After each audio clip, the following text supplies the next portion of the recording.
sabda, amma ba'du. Jemaah yang dirahmati Allah, kita sudah sampai belajar tentang dakwah jahriyah. Kalau sholat ada namanya sholat dijaharkan.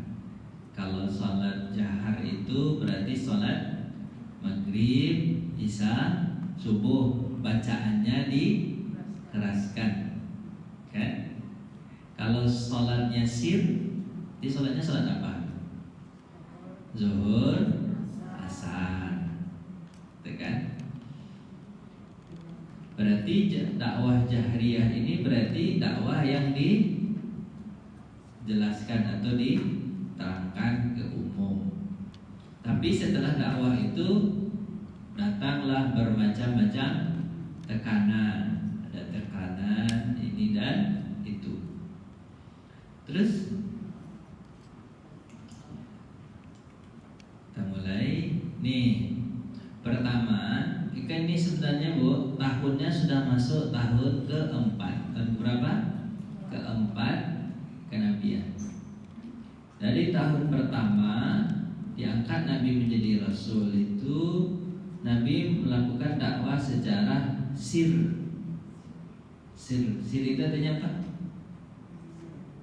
Sembunyi-sembunyi. Dakwah secara sembunyi-sembunyi. Itu lamanya 3 tahun. Cuman tidak banyak tidak banyak yang dijelaskan dalam hadis. Tidak banyak sirahnya karena hadisnya enggak banyak keluar tentang dakwah sir itu. Yang jelas dakwah sir itu hanya dapat beberapa orang saja. Ada Khadijah, Abu Bakar, siapa lagi yang masuk Islam? Ali, kemudian Zaid bin Sabit. Kemarin sudah kita juga sebutkan Zaid bin Sabit. Itulah kira-kira ya yang hanya dapat beberapa orang saja, sedikit. Setelah itu baru Nabi Muhammad dakwahnya secara terang-terangan dengan turunnya Al-Quran. Jadi kita kalau belajar sirah itu langsung belajar Al-Quran. Surah Asy-Syu'ara ayat 214. Apa kata Allah SWT? Wa anzir ashiratakal aqrabin. Itu kata-katanya. Wa anzir. Apa itu anzir?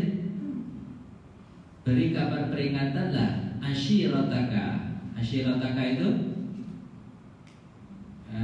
keluarga dekatmu, akrobin yang terdekat. Jadi Allah menyuruh Nabi Muhammad untuk berdakwah terlebih dahulu kepada siapa? Keluarga terdekat. Jadi sebelum kita dakwah secara terang-terangan, sebelum dakwah terang-terangan kepada orang ramai, dakwahin dulu siapa? Keluarga. Turun ayat itu. Setelah ayat itu turun, baru Nabi Muhammad mengundang kerabat. Jumlah kerabat yang diundang paling kurang ada 80 orang. Ada Abu Lahab, ada Abu Thalib, ada siapa lagi Bu? Keluarga Nabi itu ada Hamzah, ada Abbas, dan lain-lain. Ya kan? Diundang semuanya kerabat. Jumlahnya berapa? 80. Baik laki-laki maupun perempuan. Jadi keluarga besar dari keturunan Abdul Muttalib. Kan Nabi itu kan Muhammad bin Abdullah bin Abdul Muttalib. Kalau kakeknya Nabi siapa namanya? Hashim. Bisa jadi juga dari Hashim juga diundang, keluarga Hashim. Atau Abdul Manaf, kakek Nabi yang kelima namanya Abdul Manaf, diundang juga. Pokoknya keluarga terdekat lah gitu. Sepupu-sepupu diundang semua. Diundang. Biasa kan Bu ya, orang kalau diundang itu kan makan-makan ya. Aslinya kan makan-makan dulu, diundang ke rumah. Jadi Ibu kalau dakwah itu kayak gitu caranya, makan-makan dulu. Diundang, ayo makan-makan ke rumah saya. Kata siapa? Rasulullah. Biasanya kan kalau selesai makan-makan ngapain Bu? Kan ada apa tuh? Sepatah kata dari tuan rumah, sambutan ya. Sambutan sepatah kata dari tuan rumah. Nabi tampil lah. Kata Nabi, apa kata Nabi? Aku ini, kata Nabi Muhammad, diangkat menjadi Rasul. Baru ngomong kayak gitu, baru langsung Abu Lahab berdiri. Hai Muhammad, aku sudah mendengar selentingan-selentingan dari orang-orang. Kan selama 3 tahun Nabi kan tidak berdakwah, tapi secara sembunyi Jadi satu-satu orang didatangi. Aku sudah mendengar kabar-kabar dari burung, kabar burung namanya, atau mendengar dari suara rumput yang bergoyang. Itu makanya apa bu? Nyanyi itu bu? Tanyalah ke rumput yang bergoyang, kan itu ya? Aku sudah mendengar, tapi hari ini engkau ingin mengajak kami masuk Islam. Demi Allah Muhammad, sebaiknya kau diam. Kata siapa nih? Abu Lahab. Sebaiknya kau diam Muhammad. Sebab Muhammad, kalau kau tetap ngomong tentang agama barumu, kita akan di Mekah akan terpecah. Kau tahu kan, di Mekah adalah agamanya menyembah patung. Kalau kau buat agama baru, ini pasti jadi masalah. Dan kau tahu Muhammad, kata Abu Lahab, kita ini kelompok kecil di bagian kelompok-kelompok orang Quraisy yang lain. Nanti kalau mereka marah dan mereka memerangi kelompok kita akan dapat masalah. Hai Muhammad, sebaiknya kau diam. Kata siapa nih? Abu Lahab.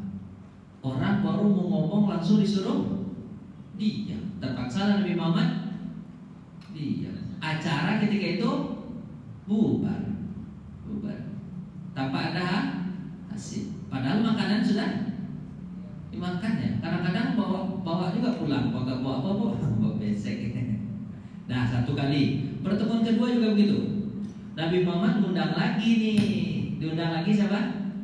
Karib kerabatnya diundang lagi. Tadi sekali pertama kan. Kali kedua Nabi Muhammad undang lagi. Habis undang makan-makan. Jadi Muhammad gak kapok bu. Gak apa-apa. Yang penting makan makan. Setelah makan ngapain bu? Kata sambutan. Tapi Nabi Muhammad sempat ngomong nih. Apa kata Nabi Muhammad? Wahai karib kerabatku, kata Nabi Muhammad SAW, aku ingin jelaskan kepada kalian seperti apa agamaku ini. Agama ini kalian dilarang minum minuman keras, dilarang berzina, dilarang mabuk-mabukan, dilarang makan harta orang secara zolim. Kalian harus baik kepada orang lain. Kan gitu ya, dijelasin sama Nabi begitu. Yang berdiri duluan adalah Abu Thalib. Siapa yang berdiri duluan nih? Keduanya Abu Thalib yang berdiri duluan. Apa kata Abu Thalib? Oh Muhammad, indah betul apa yang kau sampaikan. Ini yang kami butuhkan di Mekah. Selama ini di Mekah kami bunuh-bunuhan. Yang kaya makan yang miskin, gitu kan? Minum minuman keras, makan makanan yang haram. Sekarang kalau betul agamamu begitu Muhammad, indah betul agama Muhammad, kami ingin sekali masuk ke agamamu. Itu kata apa? Abu Lahab. Kata Abu Thalib. Abu Lahab dari lagi. Hai Muhammad, kemarin aku suruh kau diam. Sekarang pertemuan kedua ini kau juga ngajak kami kepada kebaikan. Kalau kau nggak diam dan menghentikan ajakanmu ini, aku tampar kau Muhammad. Begitu kata siapa? Kata Abu Lahab. Abu Thalib juga ikut marah. Hai Abu Thalib, adekku, macam-macam kau sama Muhammad. Itu anakku, kan anak dia kan? Kan dia bersama Nabi Muhammad. Itu anakku, macam-macam kau singgung-singgung Muhammad, peradaban semua. Berkelahi mulutlah antara siapa? Abu Thalib sama Abu Lahab. Akhirnya acara bubar tanpa ada hasil. Nggak ada orang yang masuk dari keluarga Nabi itu. Tapi bubar. Jadi benar nggak perkataan Abu Lahab tadi? Kalau kau membuat agama baru, nanti kacau agama kita di sini. Benar nggak bu? Padahal bu, sebelum itu agama-agama lain ada nggak di Mekah bu? Selain agama Batu? Ada. Agama Kristen kan Waraqah bin Nawfal kan Kristen. Ada kan Waraqah bin Nawfal juga ngajak-ngajak kan? Waraqah apa Kristen? Agama-agama lain ada. Agama Majusi ada. Cuman segelintir kan kecil. Tapi kenapa kok Muhammad ngajak ke agama Islam langsung Abu Lahab itu merasa kebakaran jenggot? Kenapa? Kebakaran jenggot ibu tahu kan ya? Apa kebakaran jenggot? Repot banget ibu. Kenapa ya? Padahal agama-agama lain Waraqah itu juga ngajak kepada agamanya kan? Iya. Tapi nggak dihiraukan betul sama orang. Tapi kenapa kok Islam ngajak kepada agama Islam orang kebakaran jenggot? Kenapa? Karena betul-betul agama Islam ini, mohon maaf nih Bu ya, satu-satunya agama yang menegakkan betul-betul hukum itu hanya agama Islam. Kalau agama lain bisa toleransi Bu, bisa ditawar. Haram babi. Apa kata sebagiannya? Sedikit aja, apa masalah sih? Bisa nggak negosiasi? Bisa, katanya kan? Ya kan? Kalau agama Islam bisa nggak? Walaupun ada penganut agama Islam atau orang yang beragama Islam mencoba-coba merubah hukum Islam, bisa nggak? Nggak bisa sebenarnya. Tetap aja yang babi haram, khamar haram, tetap hukum Islam itu tetap haram. Walaupun ada sebagian orang yang coba-coba merubah, tapi tetap aja Allah mengatakan tetap haram. Tapi kalau agama lain bisa nggak dirubah? Di kitabnya bisa dirubah nggak? Bisa negosiasi, itu gampang. Tergantung berapa bayarannya. Kalau agama Islam nggak bisa begitu. Makanya Abu Lahab itu tahu betul agama ini nggak bisa toleran. Makanya masalahnya. Gimana Ibu capek ya? Ngantuk buatnya. Cuman caranya. Paham gak Ibu nih? Atau mic-nya ini terlalu kegedean? Paham gak nih? Tapi kok Ibu diam aja bawaannya, takut sih. Aman kan? Aman ya dah. Setelah itu Bu, Nabi Muhammad SAW setelah gagal 2 kali, ngapain Bu? Kemana? Ke bukit. Apa tuh di mana? Mengajak siapa?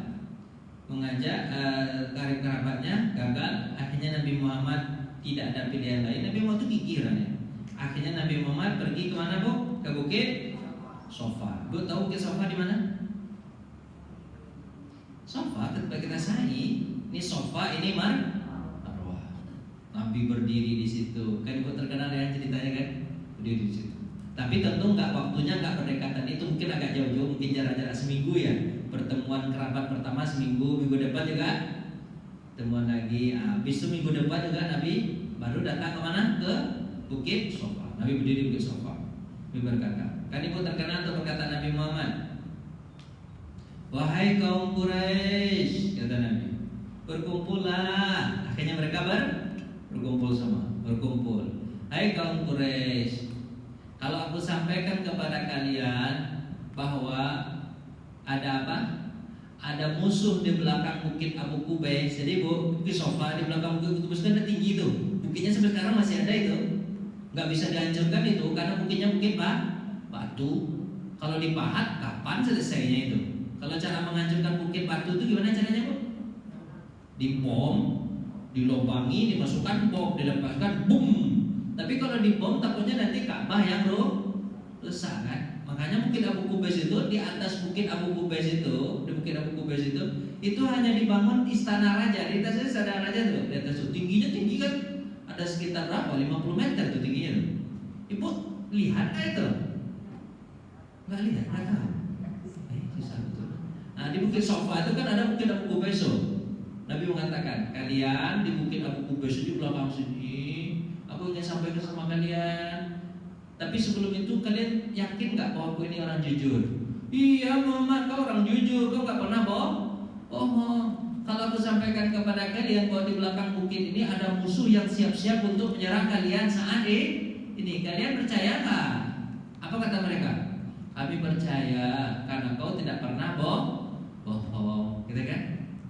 Terus Nabi mau berkata, kalau begitu aku sampaikan sama kalian, hai Bani Hashim, hai Bani Abdul Manaf, hai Bani Qusay, disebut kabilah-kabilah. Lindungilah diri kalian dari api neraka. Aku nggak bisa lindungi kalian dari api neraka. Hai Fatimah binti Muhammad, sebelum Fatimah disebutkan kan, lindungilah dirimu dari api neraka. Padahal Fatimah kecil, itu baru kecil. Makanya ibu kalau dakwah sama anak itu dari kecil. Kalaupun dia umur baru 3 tahun, 4 tahun, hai anakku, hati-hati ya kalian dari api neraka. Kan belum paham itu sebenarnya ya. Tapi diajarin dari semenjak kecil itu. Suruh dia masuk surga. Makanya kalau kaedahnya parenting itu sebenarnya parenting Islam itu, kalau bisa anak-anak kecil bayi itu selalu sebutkan ke telinganya itu, nah nanti kita sama-sama masuk surga ya nak. Itu surga itu jadi apa? Jadi apa tuh? Jadi telepon, nanti kita sama-sama surga ya nak. Kamu jadi orang baik ya nak. Jangan masuk neraka ya nak. Walaupun anak itu masih baik. Ibu sering nggak ngasih itu sama anak-anak? Atau dibisikkan juga, nah nanti kamu jadi dokter aja nak ya. Iya dokter bagus, cuman manfaatnya di dunia, di akhirat belum tentu. Tapi kalau masuk surga pasti itu manfaat dunia akhir. Dan makanya dibisikkan ke anak gitu. Makanya Nabi Muhammad katakan, hai Fatimah, jaga dirimu dari api neraka. Aku sampaikan kepada kalian semua. Kata siapa?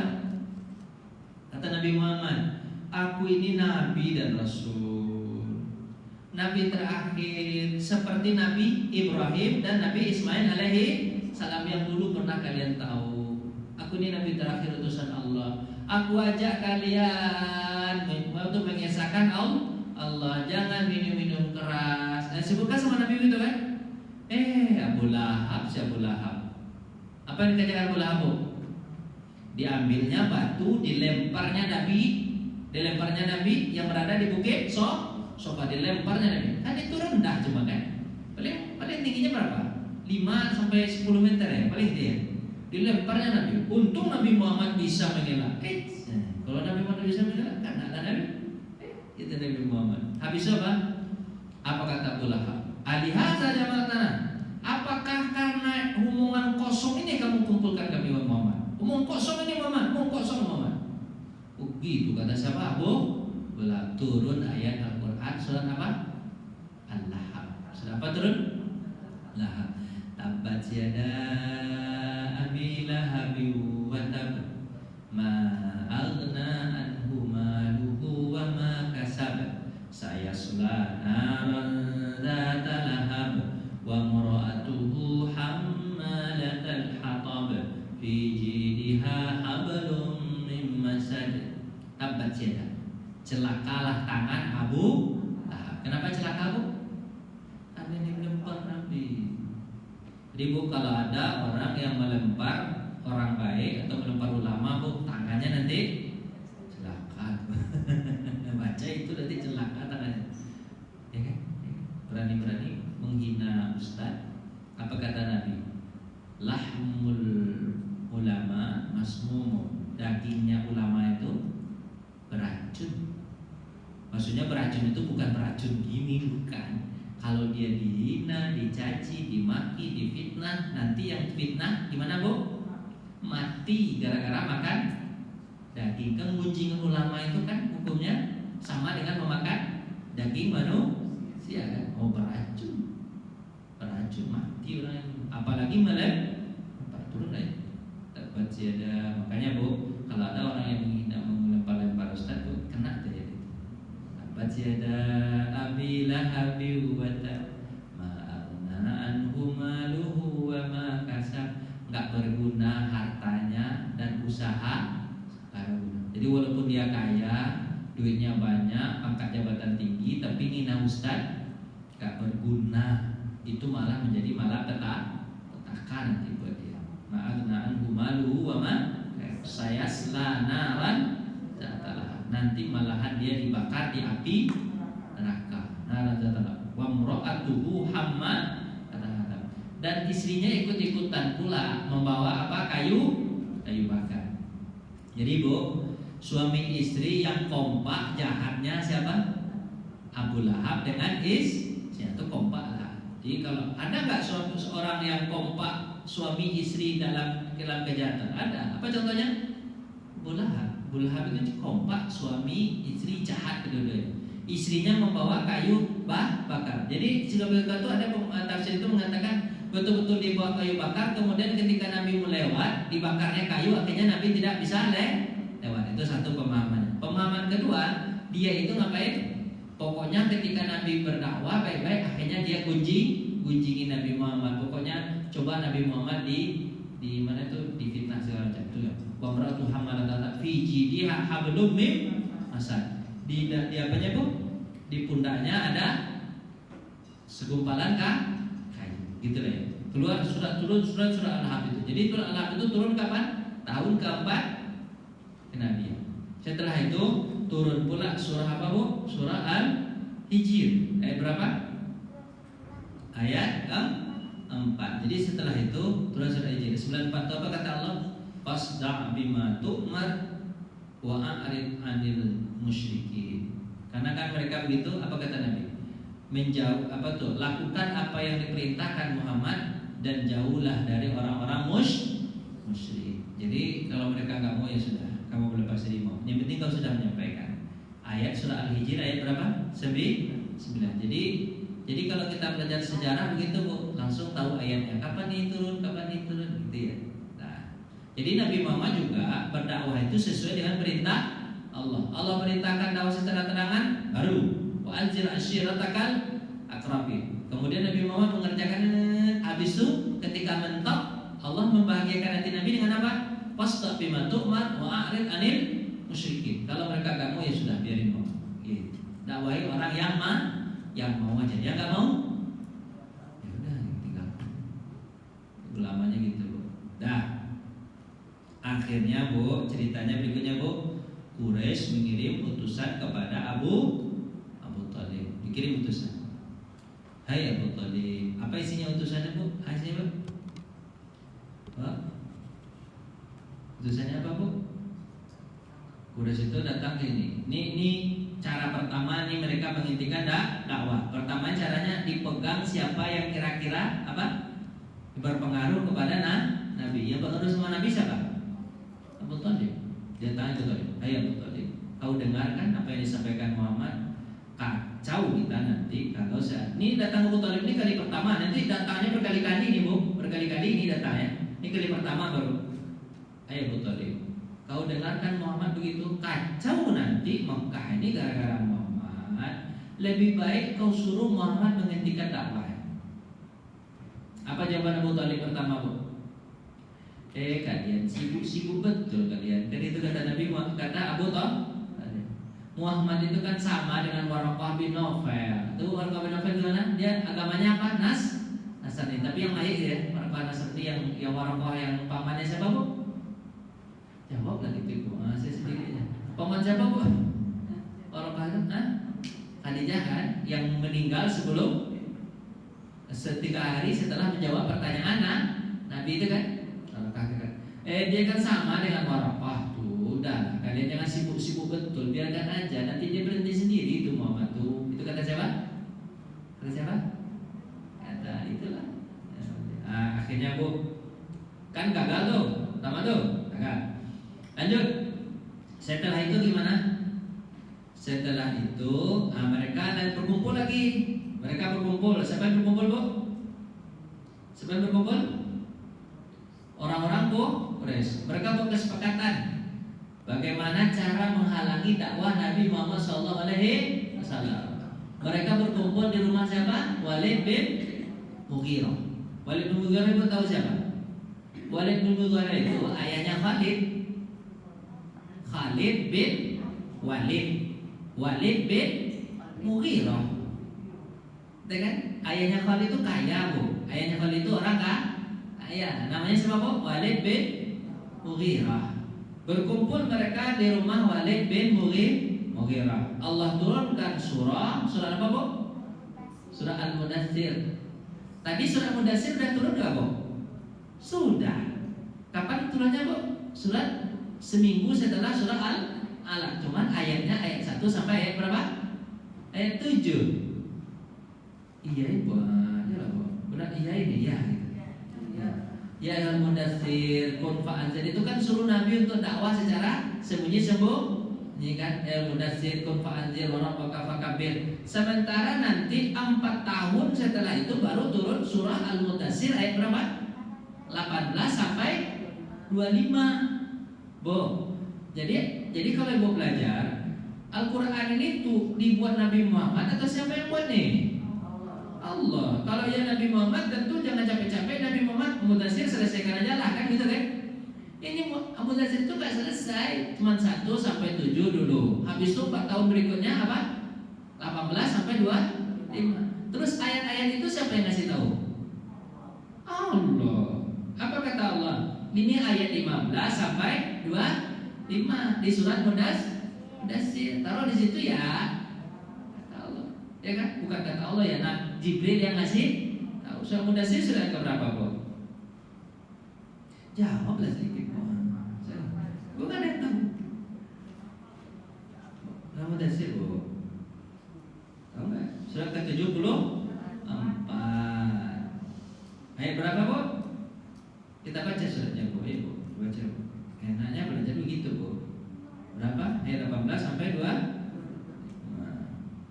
A'udzubillahi minasyaitonirrajim. Bismillahirrahmanirrahim. Ini Bu.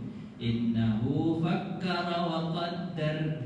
Sesungguhnya mereka berpikir-pikir bagaimana caranya supaya apa, Bu?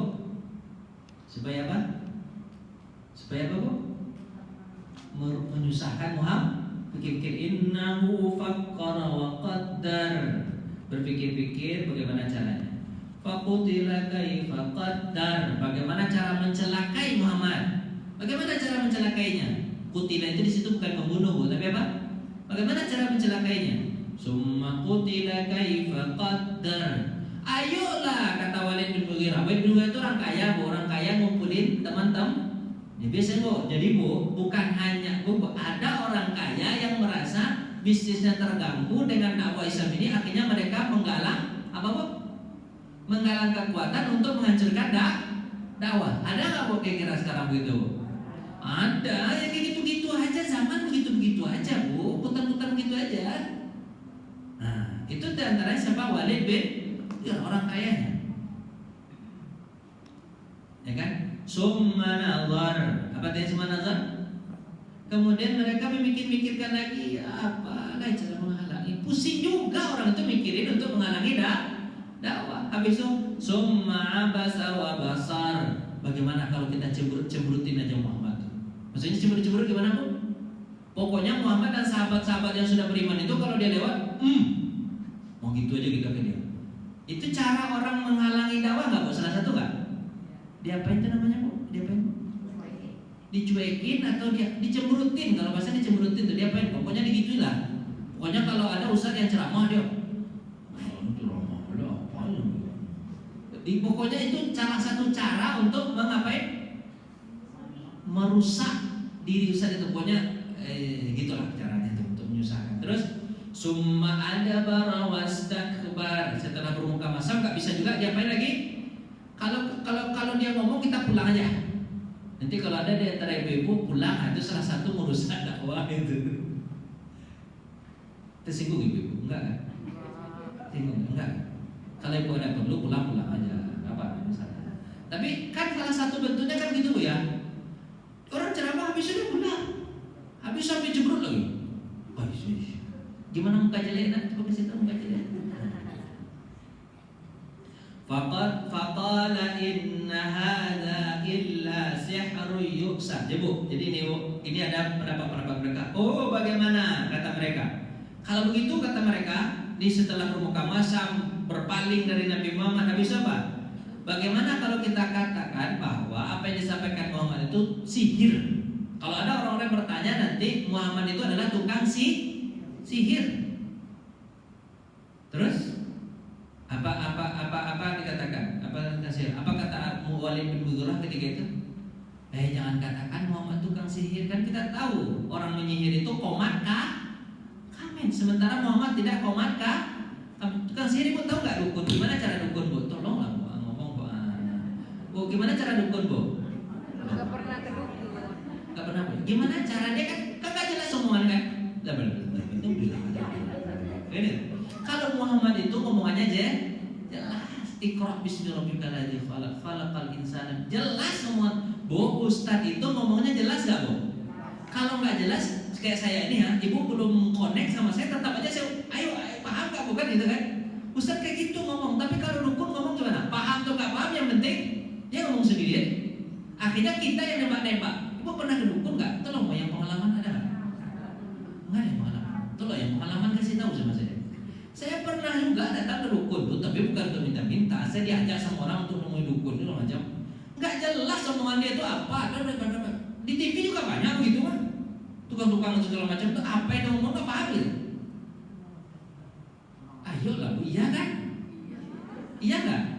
Kalau satu ngomong itu jelas. Apa kata beliau? Oh, jangan katakan Muhammad tukang sihir. Sebab kalau Muhammad dikatakan tukang sihir, dia bukan koman kami, omongannya aja jelas. Nanti nggak mantap cara kalian menuduh Muhammad. Cari yang lain. Kata siapa? Atau kita katakan inna hadza illa qaulul basar. Ini perkataan manusia aja nih.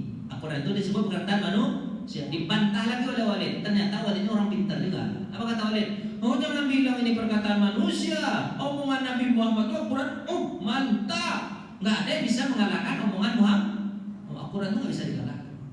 Jadi bu, mereka berpikir bu, mutar otak bu, gimana cara mengalahkan agama ini. Sausli hisakar. Terus kata Nabi, orang yang memikirkan begitu, otak mereka itu kami bakar dengan neraka sakar. Itu kata Allah, langsung dijawab sama Allah, aku bakar nanti. Kalau mereka mikir, wa ma adraka ma sakar. Tahukah kalian apa itu neraka sakar? La tubqi wala tazar. Lanjutkan berikutnya. Tapi bu, yang jelas bu, mereka coba-coba memikirkan bagaimana cara merusak Nabi Muhammad. Tapi nggak bisa. Itu yang dapat bu, surat Mudassir. Nggak bisa dengan cara itu bu, dipikir turun lagi, kemudian turun lagi ayat bu, tentang apa bu?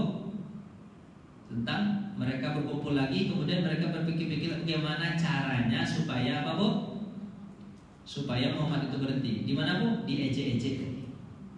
Itu dalam surah apa? Kalau kita baca semua nanti ibu susah nggak? Mutaffifin. Sudah berapa tuh bu? Sudah berapa? Mutaffifin? Masih juz 30. Ayatnya ayat 23 sampai 29. A'udzubillahi minasyaitonirrajim. Alal araiki yanzurun. Mereka coba-coba memikirkan apa yang bisa mereka lakukan. Ta'rifu fi wujuhihim nadratan na'im yusqawna min rahiqin makhtum khitamuhu misk wa fi dzalika falyatanafasil mutanafisun. Betul betul. Ini bu, yang penting itu di ayat 9 aja bu.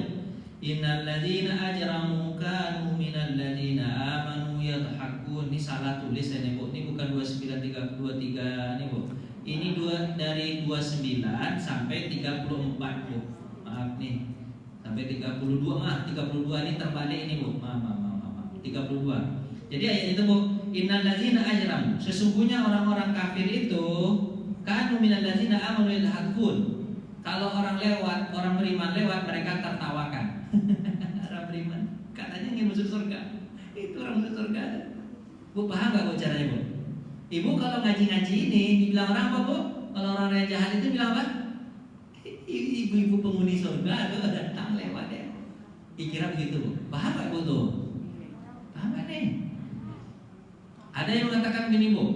Katanya bu, Ustadz itu sok tahu tentang surga neraka. Kita masuk neraka katanya, dan dia masuk surga. Memang surga dan neraka itu miliknya atau milik orang tuanya? Ada nggak dengar orang itu? Ada. Padahal yang bilang mereka masuk neraka, yang bilang kita masuk surga itu siapa bu? Allah, bukan kita kan? Tapi apa jawaban mereka? Tuh mereka yang kapling-kapling surga dan neraka tuh, kita dimasukkan neraka, mereka masuk surga. Enak mereka aja. Padahal bukan omongan saya itu surga neraka. Omongan siapa? Allah. Kalau baik masuk surga, kalau jahat masuk neraka. Yang jahat itu begini, itu begini, kan dijelaskan sama Allah kan masuk neraka. Jadi kesimpulan kita, bisa nggak mengatakan orang itu masuk neraka? Bisa. Apa sebab? Karena Allah yang sebutkan begitu. Kalau ada ciri-cirinya begitu masuk neraka. Kalau ada ciri-ciri ini masuk surga. Paham itu bu? Nah, tuh. Tapi mereka tertawakan itu. Itu orang yang masuk surga lewat ya sekarang. Nah, ditawakan. Terus wa idza marru bihim yataghamazun. Kalau mereka lewat, mereka Allah. Diolok-olok sama mereka. Dia Allah. Terus apa lagi? Nah, innal terus wa idza qalabu ila ahli munqalibu fakihin. Apabila mereka balik ke kaum mereka, mereka bergembira ria karena sudah mengolok-olok. Habis itu wa idza ra'awhum qalu inna haula'i ladallun. Dan apabila mereka melihat orang-orang mukmin, mereka mengatakan sesungguhnya mereka orang-orang sesat. Balik mereka. Itu orang-orang sesat. Masa jilbabnya panjang-panjang? Itu radikal. Orang sesat. Bilang gitu. Terus wa idza ursilu alaihim hafizin. Gitu kan? Padahal orang-orang berdosa itu mereka adalah orang yang tidak tulus. Tapi nanti dibalas sama Allah di sini ya. Falyawmal ladzina amanu minal kufarin. Nanti besok di hari akhirat orang-orang beriman lah yang menertawakan orang-orang kafir. Terbalik nanti kalau di akhirat nanti kita ya tuh kan, kalian dulu saya sudah kasih tahu kan, sekarang kalian masuk neraka, kalian nggak percaya kan? Besok kita kembalikan kok. Gitu. Bu paham nggak nih? Serius bu, saya kok sendiri aja rasanya saya ngomong. Benar ya bu, paham kan? Ikut kan sama saya kan? Menjelek-jelekkan Nabi, nggak salah kita baca terlalu menandingi Al-Quran dengan apa bu? Dengan apa? Bu, Nadhr bin Haris, bu tahu nggak Nadhr bin Haris? Gak Luqman bu, Nadhr bin Haris ini nanti bu sering namanya. Nadhr bin Haris ini bu, dia adalah ahli syair. Dia bilang kepada orang-orang Quraisy, ayolah kita suruh Muhammad itu berhenti. Tapi caranya kan kita sudah coba menjelekkan, mengejek segala macam kan sudah tercoba. Sekarang beginilah, kita tandingi. Gimana bu, kita kan? Gimana cara menandinginya? Kata siapa? Kata orang-orang Quraisy. Gini, beri saya modal, saya akan pergi ke Syam. Kemudian di Syam itu nanti saya akan beli 2 orang budak perempuan yang cantik. Budak perempuan yang cantik. Syam itu cantik-cantik gak orangnya? Syam itu Palestina, Yordania, Lebanon, Syria. Kira-kira orangnya cantik kan? Oh ya, daripada budak Afrika, bebek budak Syam kan putih-putih kan? Kita beli budak Syam. Habis itu nanti kalau Muhammad lagi mengadakan pengajian, saya buat juga konser di situ. Ini ngandingi pakai apa? Pakai apa? Konser. Buat konser. Jadi Muhammad lagi ceramah begini bu. Tuh ada orang organ tunggal di sana bu. Sama ada 2 orang budak yang tidak berbaju goyang-goyang. Kira-kira orang datang ke pengajian atau datang ke situ? Kalau ibu aja ditanya dulu, ibu datang ke pengajian atau datang ke situ? Serius ibu? Yang benar aja deh. Karena joget-joget di sana, di sini orang pengajian. Pengajian ini bu, kan setannya banyak. Kalau ke sana, setan nyuruh kan, enak kan sudah tuh. Kadang bu mau, orang pengajian ini bu sudah diundang 3 kali, 4 kali, 5 kali, dan 10 kali nggak datang-datang. Di sana di organ tunggal nggak diundang, nggak tahu ya. Kan mudah kan? Nah, kira-kira cara begitu. Nadhr bin Haris itu kerja Nadhr bin Haris. Ngapain dia bu? Menandingi ceramah Muhammad lagi dakwah begini. Dibuat organ tunggal itu. Tang tuh joget-joget. 2 orang apa? 2 orang budak yang tak berbaju. Mau berkumpul orang situ di sini Muhammad tinggal. Itu gayanya. Akhirnya surat apa lagi bu? Surat apa bu turun bu? So, itu surah Luqman itu. Sekarang surah apa bu? Surah Kafirun. Surah Kafirun tentang apa bu? Penawaran. Nah, ini Nadhr bin Haris juga. Nadhr itu bu, gini. Dia orangnya hebat ya. Orangnya hebat Nadhr. Gini dia. Hai orang kafir Quraisy. Ini caranya tentu nggak langsung mendekatan ibu, tentu nggak jauh jaraknya ya. Cuma cara aja nih. Di tahun keempat itu ceritanya. Tahun berapa? Kita masih tahun keempat. Apa kata Muhammad? Dia kepada orang Quraisy, saya berkumpul sama orang Quraisy. Orang Quraisy, coba kita kan sudah beberapa macam-macam cara. Sekarang nggak bisa. Gini aja lah. Bagaimana kalau kalian utus saya? Kalau utus apa bu? Utus saya untuk apain? Untuk dialog dengan Muhammad. Kalau bisa Muhammad itu mundur dari agamanya. Ya kan? Apa kata ini? Nah, kalau kau bisa ya coba. Kata siapa? Mau benar, ini bukan penawaran ini, maaf, ini bukan Nadhr bin Haris, tapi Uqbah bin Mu'id. Maaf nih, ini saya lupa namanya, maaf. Siapa bu namanya bu? Siapa namanya ini? Uqbah bin Mu'id. Maaf, ini namanya Uqbah bin Mu'id.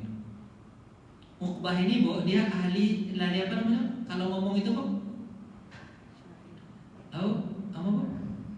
Ngomong itu bu? Pokoknya negosiator lah, negosiasi mantap banget, gitu kan Uqbah. Ini kembali datang dia kepada Muhammad. Aku pasti bisa membuat Muhammad ini takluk sama aku. Coba lah, kata Uqbah begini. Pertama dia datang, Muhammad, begini aja lah, kita ini kan beberapa setahun belakangan ini kan kita selalu apa nih bu? Selalu apa? Berkelahi di kita nih, nggak enak nih. Hubungan kita nggak bagus, padahal kita saudara kan, saudara kita kan, kakek kita sama segala macam kan, kita sekampung kan. Beginilah, gini aja lah. Biar aman-aman aja kita nih Muhammad. Gini Muhammad, saya tawarkan kepadamu gini aja, sehari kami dan orang-orang semuanya kita ini masyarakat ini untuk menyembah Allah. Sehari lagi sembah apa? Patung. Enak kan Muhammad? Biar kita enak-enak nih. Jadi kita bagi dua aja. Sehari kita ke masjid, sehari kita ke patung. Boleh Muhammad? Apa jawaban Muhammad? Allah nggak mengizinkan begitu. Terus apa lagi Bu? Udah saya ceritakan ini dulu ya. Seminggu sembah Allah, sehari sembah patung. Apa katanya? Nggak bisa. Allah nggak mengizinkan begitu. Sampai akhirnya apa Bu? Sebulan Muhammad, sebulan nih udah mulai marah nih. Sebulan Muhammad, sebulan sembah Allah, sehari cuma sembah patung. 30:1 nih. Al Muhammad, itu penawaran terakhir. Seumur hidup sembah Allah kita, cuma sehari aja sembah apa? Patung. Apa jawaban Nabi Muhammad? Allah menunjukkan. Baru turun apa surat Al-Kafirun. Qul ya ayyuhal kafirun. La a'budu ma ta'budun. Tuh. Katakan orang-orang kafir, kamu nyembah apa yang kamu sembah. Lakum dinukum, untukmu agamamu. Jadi agama Islam ini nggak bisa dicampur-campur. Akhirnya apa kok? Ya nggak bisa begitu. Agama kita nggak bisa dicampur-campur. Akhirnya apa? Selesailah mereka, gitu kan? Nggak mau. Akhirnya Ubah bin Mu'in selesai. Kemudian Nabi Muhammad apa? Mengatakan kepada Ubah, kamu udah selesai penawarannya, sudah. Kalau aku ngomong sedikit boleh nggak? Kamu mau dengar nggak? Apa kata Ubah? Cepatlah kamu, kalau mau ngomong lah, cepat aja kamu berangkat lagi. Orang kafir kan gitu. Kalau dia ngomong kita harus dengar, tapi kalau kita yang ngomong dia nggak mau dengar. Ini tutup telinganya dari Al-Quran. Tapi dan Muhammad sebentar aja. Kalau kau berkenan sebentar. Baik, kata Nabi Muhammad. Orang itu Bu, kalau dia tahu Al-Quran yang sebenarnya pasti dia takut Bu. Cuma mereka nggak pernah dikasih fasilitas untuk tahu Al-Quran. Kalau mereka tahu Al-Quran Bu, sedikit aja Bu. Kadang Bu, hanya dengan surah Inna A'tainaka Kautsar susah. Tapi kebanyakan orang masuk Islam gara-gara apa Bu? Cuma gara-gara azan. Karena ini yang sering didengar kan? Azan itu begitu sering didengar. Tapi kalau apalagi kalau mereka dengar Al-Quran Bu, pasti tunduk hati mereka. Apa kata Allah? Kata Nabi Muhammad membacakan surah apa Bu? Dibacakan? Surah Toha. Ma anzalna 'alaikal Qur'ana litashqa illa tazkiratan liman yakhsha. Ini surat berikutnya yang turun ini dari Nabi Muhammad. Terus dia nanti dari 14 apa? Innani anallah. Itu kata Allah yang akhir. Sesungguhnya aku adalah Allah. La ilaha illa ana. Dia ada Tuhan kecuali saya. Fa'budni wa aqimis sholata li dzikri. Sembah aku, dirikan salat untuk mengingat. Jadi ayat pertama, kedua sampai berikutnya itu tentang penciptaan manusia, siapa yang menciptakan manusia, menciptakan alam, kepada siapa manusia. Itu disebutkan gitu kan tentang manusia itu. Kemudian terakhir yang 14 saya disebutkan apa? Innani anallah. Padahal surat Toha itu panjang Bu ayatnya Bu, nggak sampai 14, lebih lagi. Tapi pas di surat 14, Ubah bin Mu'in langsung menangis dan kepengen masuk Islam. Iya Bu. Akhirnya Ubah bin Mu'in mengatakan, Muhammad, aku kepengen masuk Islam Muhammad. Tapi sebelum aku masuk Islam, Innani anallah. Aku ini adalah Allah. La ilaha illa ana. Tiada Tuhan kecuali saya. Fa'budni, sembah saya. Wa aqimis salata li dzikri. Dirikan salat untuk mengingat saya. Surat apa? Surat apa? Surat Toha. Nanti aku baca di rumah surat Toha. Habis itu Bu, apa kata aku ingin masuk Islam. Tapi kalau aku ingin sendiri masuk Islam, nanti teman-temanku bagaimana? Nanti dia akan menyiksa aku. Dia mengucilkan aku. Aku sementara punya teman-teman. Boleh nggak aku ajak teman-temanku? Apa kata Rasulullah? Ya boleh lah. Kata Rasulullah SAW. Kalau begitu aku nggak masuk Islam sekarang. Nanti kalau dengan teman-temanku ya, aku ajak mereka ke sini. Hidayah kalau nggak langsung diambil Bu, hilang dia. Apalagi ada setannya di situ kan. Datang dia kepada Abu Jahal yang nyuruh dia tadi, Abu Jahal, Abu Lahab, segala macam abu-abu itu, kan? Habis itu dia katakan, teman-teman, baiknya kita ngapain? Aku pilihkan pada kalian 3 pilihan. Yang pertama, baiknya kita masuk Islam. Apa jawaban mereka? Kami nggak mau masuk Islam. Nggak mau kami masuk Islam. Sebab kenapa sih mereka nggak masuk Islam? Penyebabnya apa Bu? Karena kami Islam itu hukumnya jelas, nggak bisa ditawar-tawar. Mereka sementara masing-masing mereka sudah nyaman dengan kemaksiatan yang mereka lakukan. Seperti Abu Lahab itu, dia punya kasino di Mekah. Tahu kasino? Kasino apa? Tempat judi. Ada. Jadi hilang nanti mata pencarian di situ. Kan hilang, itu jelas itu, udah tahu dia. Orang-orang itu udah tahu konsekuensinya kalau masuk Islam.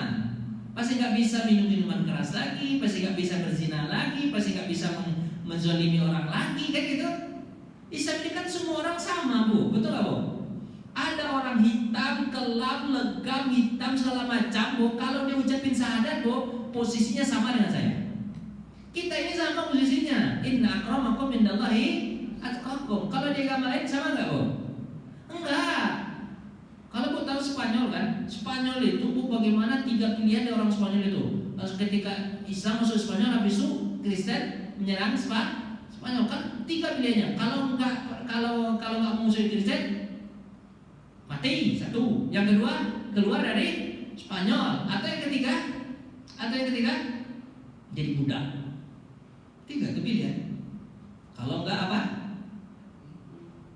Kalaupun setelah itu musuh Kristen, Bu, musuh Kristen, tetap saja orang itu di nomor 2 kan. Yang pertama pasti rasnya ras apa?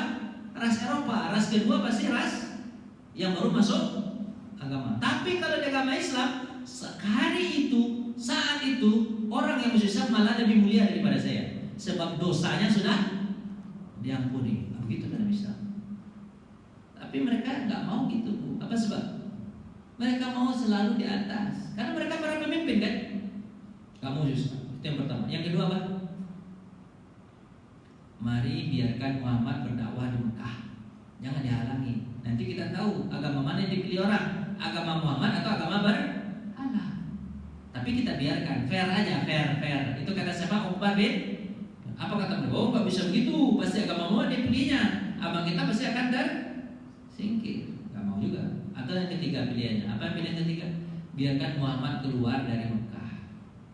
Biarkan dia keluar dari Mekah. Di dalam nggak boleh, tapi di luar boleh. Nanti kalau dia berjaya di luar Mekah, kita kan dapat nama juga. Karena Muhammad adalah keturunan kita, orang kampung kita. Apa kata mereka? Oh, nggak bisa. Sebab kalau dia berdakwah di luar nanti kekuatannya besar, nanti dia serang kami. Itu ketakutan yang sangat luar biasa. Padahal Muhammad ini segini-gini aja loh, baru kecil. Mana apa-apa. Tapi mereka sudah bisa memprediksi, Bu, Islam ini kalau bangkit, Bu, best. Makanya Islam itu sampai sekarang masih tetap ditekan. Maaf ini, Bu, setiap agama ada yang ditekan seperti Islam ini, Bu. Rata-rata, Bu, seluruh agama memusuhi agama Islam. Apa sebab? Pertama, karena hukumnya jelas. Yang kedua, Bu, kalau Islam bangkit semuanya tiara. Pasti itu, Bu, nggak ada cerita itu.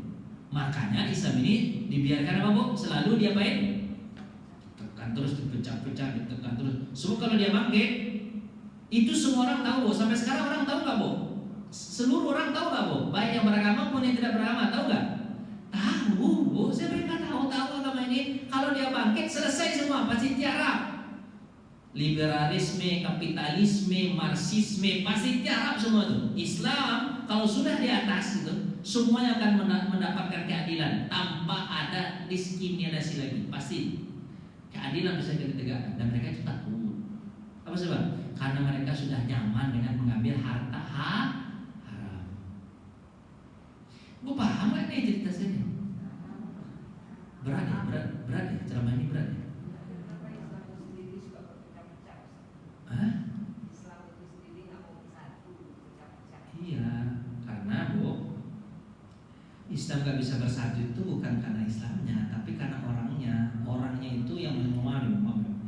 Jadi, Bu, orang-orang Muslim itu dia punya apa? Maaf ini, dia punya agenda. Contoh ya, yang banyak dapat beasiswa agama nih, pelajaran agama untuk dulu ya, itu dulu. Yang banyak dapat beasiswa agama yang belajar ke Eropa. Padahal orang yang ngajar bukan agama orang Islam, tapi orang yang belajar agama nih siapa, Bu? Anak tamat YIN, anak pesantren. Harusnya kalau ke Eropa itu belajar agama atau belajar sains? Harusnya sains. Belajar nuklir, belajar apa lagi, Bu? Macam-macam kan? Karena kan mereka ahlinya itu ya Di agama mereka ahli agama Islam nggak? Nggak. Tapi beasiswa yang disediakan itu beasiswa Fakultas Agama Islam. Tapi sekolahkan kemana? Ke Eropa, ke Amerika, ya kan? Akhirnya ketika mereka pulang, otaknya dicuci. Apa sebab? Oh, apa sebab? Terpengaruh lah. Apa sebab? Yang mereka belajar agama Islam kepada orang non Muslim. Akhirnya pendapatnya semua agama sama. Kan itulah kita. Agama Islam ini ada agama pendatang. Kan itu nanti pemahamannya tuh.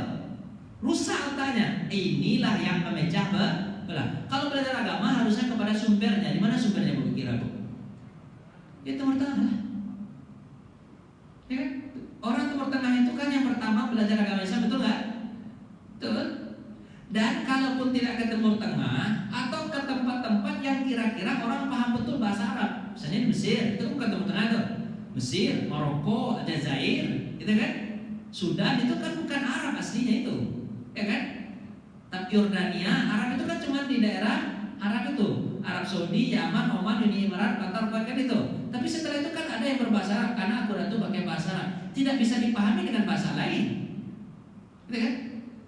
Harusnya belajar agama ke situ. Kalau belajar umum bolehlah ke Eropa. Tapi yang dapat beasiswa siapa? Orang-orang YIN belajar agama ke Eropa atau ke Amerika. Rusak. Nah itulah yang mencari.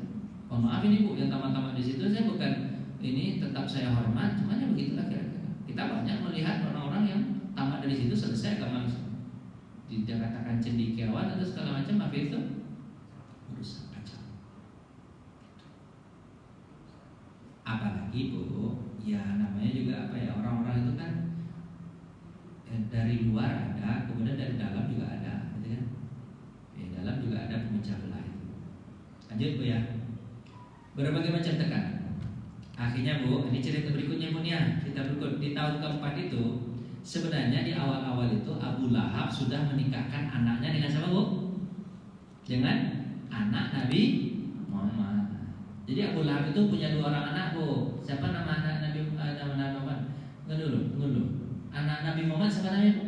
Ada Ruqayyah, ada Ummu Kalsum. Karena Nabi yang pertama Zainab. Setelah Zainab siapa? Ruqayyah yang hidup ya. Kemudian Ummu Kalsum. Kemudian yang keempat yang hidup nih siapa? Fatimah. Kalau Zainab nikahnya dengan As bin Wa'il. Nanti masih bisa ya As bin Wa'il. Yang nikah ini Bu, Ruqayyah sama Ummu Kalsum. Ruqayyah ini Bu, ini enggak dijelaskan di sini ya, ada ya. Ruqayyah ini Bu, ini dinikahkan dengan anak Abu Lahab ini Bu. Namanya Utbah. Siapa nama anak Abu Lahab ini? Utbah bin Abi Lahab. Dinikahkan siapa Bu? Ruqayyah. Kemudian Ummu Kalsum ini dinikahkan juga dengan anak Abu Lahab yang kedua. Namanya siapa?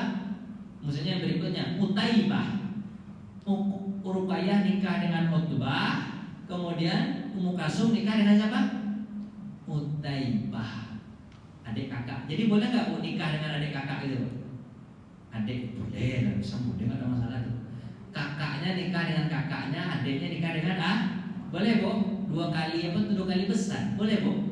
Boleh, dalam Islam boleh. Yang nggak boleh itu, misalnya nih laki-laki nikah dengan kakaknya, kemudian nikah pula langsung dengan adik, itu nggak boleh. Kalau satu-satu boleh Bu? Boleh. Saya pernah ketemu tuh Bu, ada orang di mana tuh di masjid itu, Ustaz, saya 2 kali besar sama besar saja. Maksudnya Pak?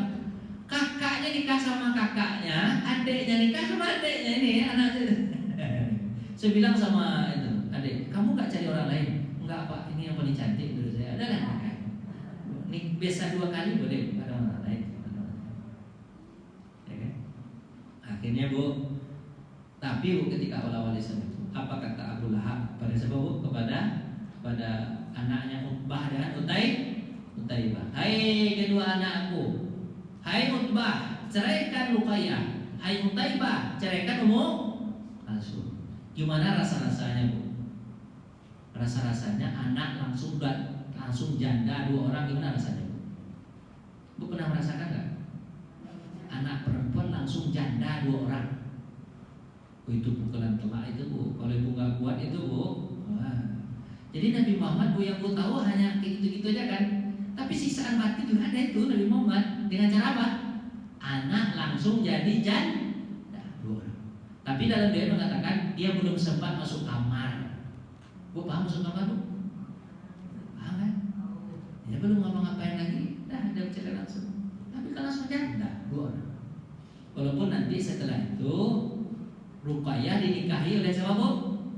Utsman. Nikahi Utsman kan? Setelah Utsman, tapi dia punya anak nggak bu? Utsman dengan Ruqayyah bu? Punya. Nama anaknya siapa bu? Abdullah bin Utsman. Cuma nanti Abdullah meninggal dunia setelah perang Uhud bu. Umurnya ketika itu 4 tahun. Berapa bu? 4 tahun meninggal. Kemudian nikah lagi setelah perang Uhud itu nikah dengan siapa bu? Ummu Kulsum. Nikah dengan Ummu Kulsum bu. Nikah dengan Ummu Kulsum itu Utsman punya anak nggak? 6 bulan dia menikah, Ummu Kulsum meninggal dunia. Jadi belum sempat punya anak. Tapi kalau Ruqayyah punya anak, bu, cuma meninggal. Namanya Abdullah. Itu ya. Itu pukulan paling. Kemudian bu, saat Abdullah putra Rasulullah meninggal dunia juga nih. Ini bu, kan ada nama Nabi namanya siapa bu? Abdul, adiknya Fatimah bu. Kan ada paling besar Qasim meninggal dunia. Itu kan belum ini ya, belum apa tuh meninggalnya belum lagi Nabi Muhammad dianggap jadi nabi. Tapi nanti ada anak nabi nanti terakhir anak laki-laki bungsu sebenarnya yuk. Abdullah kan meninggal juga. Abdullah meninggal. Apa kata Abu Lahab? Senang sekali Abu Lahab. Karena kan bagi orang Arab itu anak yang betul-betul anak siapa bu? Laki-laki. Kalau perempuan kan tidak melahirkan garis keturunan kan? Apa kata Abu Lahab? Dia mengatakan, Muhammad itu adalah orang yang terputus. Maksudnya terputus apa bu? Generasinya nggak ada. Orang terputus. Itu disebut apa bu? Abtar. Apa bu? Abtar. Orang yang tidak ada generasinya. Muhammad cuma anaknya perempuan, cuma laki-laki. Mati ya, selesai Muhammad itu abtar, dia ejek itu. Abtar tuh orang abtar lewat orang abtar. Orang yang tidak ada generasi. Terus turun ayat Quran apa bu? Inna a'tayna kal kautsar. Sesungguhnya kami telah berikan kamu harta yang banyak. Fasholli li rabbika wanhar. Ayat ketiga itu penting. Inna syani'aka huwal abtar. Sesungguhnya orang yang ngejek-ngejek dia adalah orang yang terputus. Bu, Nabi Muhammad sampai sekarang orang mendoakan enggak bu? Ya. Jadi bu, anak itu enggak harus anak kandung. Anak enggak kandung pun, anak didik pun kalau dia doakan sampai. Jadi kita ini kalau kita orang baik, kita bukan termasuk orang terputus. Tapi kalau kita orang jahat, anak kita jahat, kita yang termasuk orang terputus. Kita nggak dapat doa dari anak-anak kita itu.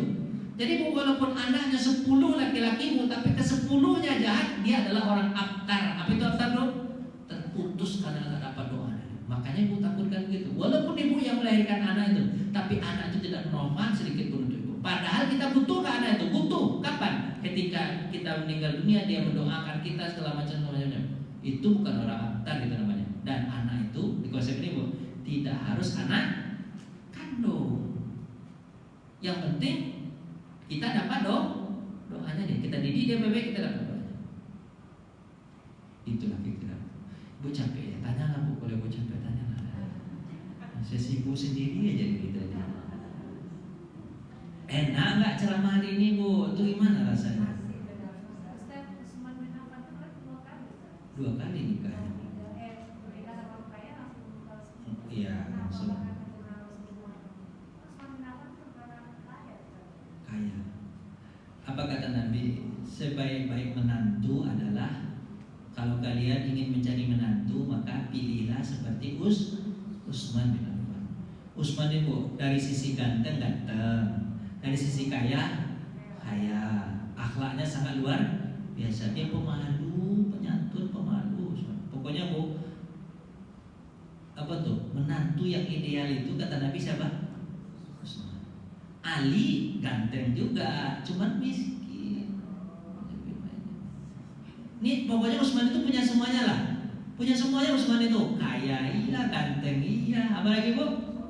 Soleh iya, akhlak iya, semuanya. Kalian kalau ingin mencari menantu ya kayak Utsman itu.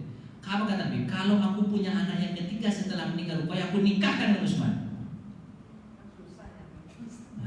Cari-cari aja bu, mau tahu anak dah gitu. Tanya-tanya aja di komplek ini.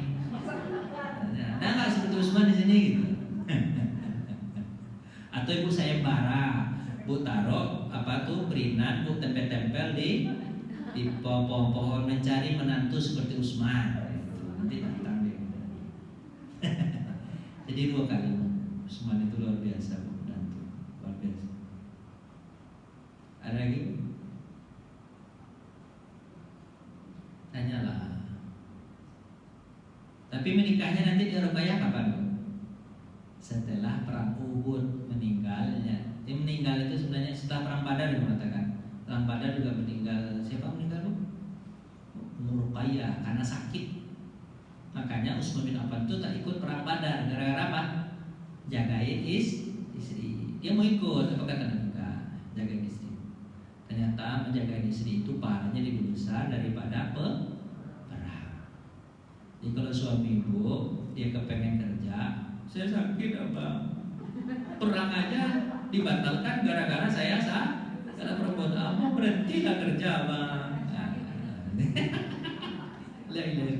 Begitu kayak ibu sama suami ibu, berhentilah bekerja hari ini bang, saya sakit apa? Tapi sakitnya bagaimana? Sakitnya akan membawa mati dan kelihatan itu.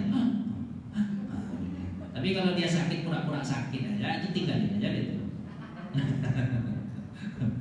Bu, siapa lagi Bu? Ayo tanya lah Bu. Anak-anak nanya enggak? Kita sampai jam berapa nih? Bisa sampai 10:30 atau udah cukup nih? Ustaz, kalau yang dakwah secara terang-terangan itu kira-kira banyak nggak akhirnya yang ikut pada saat itu ya, pada saat Nabi Muhammad dakwah secara terang-terangan, banyak nggak kira-kira orang yang ikut dengan Nabi Muhammad? Enggak Bu, catatan itu cuma nggak dijelaskan siapa-siapa yang Islam. Nanti Islam itu nanti di tahun ke-6, baru nanti banyaknya nanti di tahun ke-6 itu. Tahun ke-6 itu Islamnya Hamzah dengan Islamnya siapa? Umar. Tahun ke-6 itu.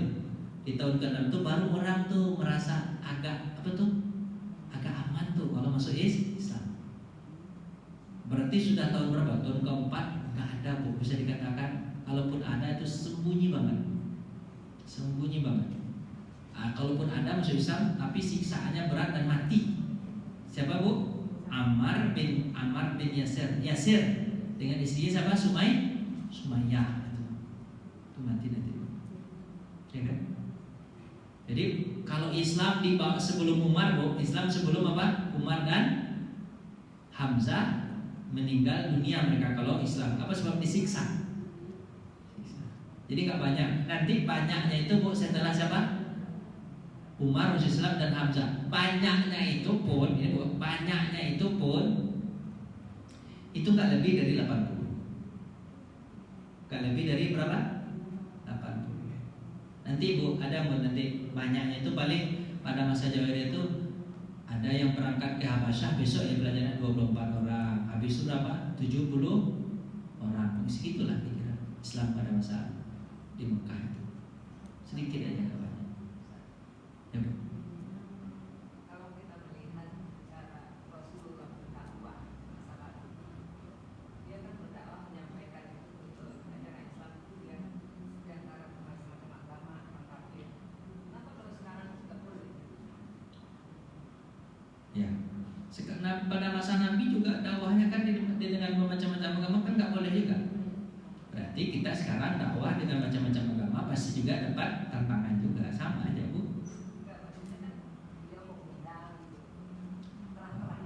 Oh gitu. Oh iya.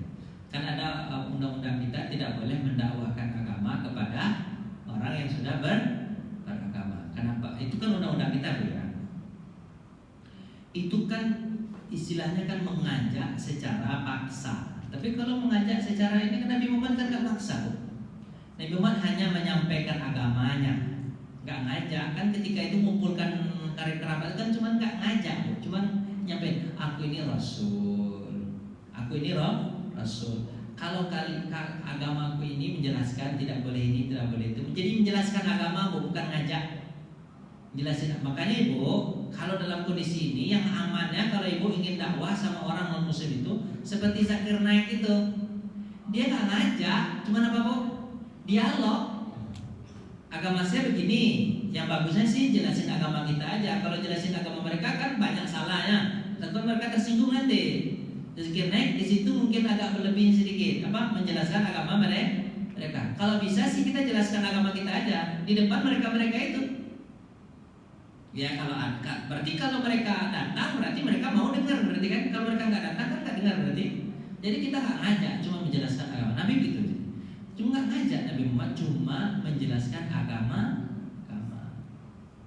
Gitu aja bu. Makanya yang selamat itu bu, jelasin aja agama ibu. Ya bisa jadi dengan omongan, bisa jadi paling mantap itu dengan tindakan. Ibu baik sama mereka, ibu santun sama mereka, dakwah itu. Nah itu nggak boleh, itu namanya ngajak. Ini ketahuan nanti. Jadi isinya nggak diajak bu, tapi apa? Kasih tahu aja. Tapi kalau dia minta itu lain lagi. Minta Quran dong, lain lagi. Tapi kalau dia nggak minta, nggak usah. Ya bu, lagi bu silakan. Ini berat ibu ya. Lanjut. Kalau boleh.